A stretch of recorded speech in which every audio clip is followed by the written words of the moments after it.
అమ్మా. నాకు కొంచెం తలనొప్పిగా ఉంది, కాస్త కాఫీ పెట్టిస్తావా? అలాగేనమ్మా. మేము అక్కడ రూమ్ లో కూర్చుంటాం, తీసుకొచ్చే 3 కాఫీలు. ఓకే? సరే అమ్మా. ఏయ్, నాకు కొంచెం స్ట్రాంగ్ గా కావాలి. సరే. ఈ రోజు కూడా దీన్ని ఎలాగైనా ఇరికించాల్సిందే. పదవే. అమ్మా అమ్మా, ఏంటి? దాన్ని కాఫీ చేయమని చెప్పారు కదా, అందులో వేరే ఏదైనా కలపమంటారమ్మా? వేరే ఏదన్నా అంటే? అదేనమ్మా, ఆ రోజు మా అక్క చేసినట్టు మిరప్పొడి, జీలకర్ర, మిరియాలు, ఉప్పు, చింతపండు ఇలా వేరే ఏమైనా కలపమంటారా అమ్మా? లేదంటే మెంతులు రుబ్బి దాంట్లో కలపమంటారా? చూసావా అక్క, ఇదేమంటుందో?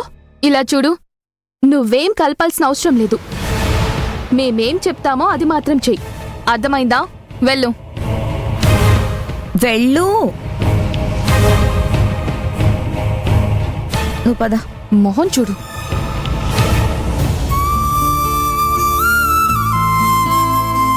ఇదిగమ్మా.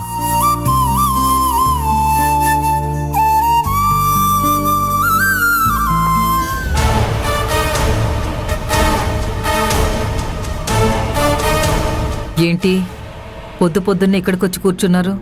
వేరే పనేం లేదా?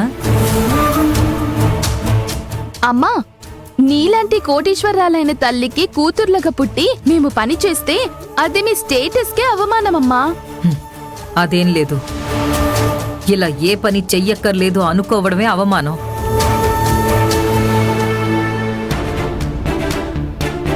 చిన్న చిన్నగా కట్ చేయండి అన్నయ్య. అలాగేనమ్మా. అమ్మా నీలవేణి, నిన్న రాత్రి ఏదో చెప్పావే, నన్ను మా ఊరికి పంపించేయండి, నేను ఇక్కడ ఉండను అని అమ్మగారితో చెప్తారన్నావు కదా, మరి వెళ్ళి చెప్పావా? ఇప్పటి వరకు చెప్పలేదు అన్నయ్య, ఇప్పుడు చెప్తాను.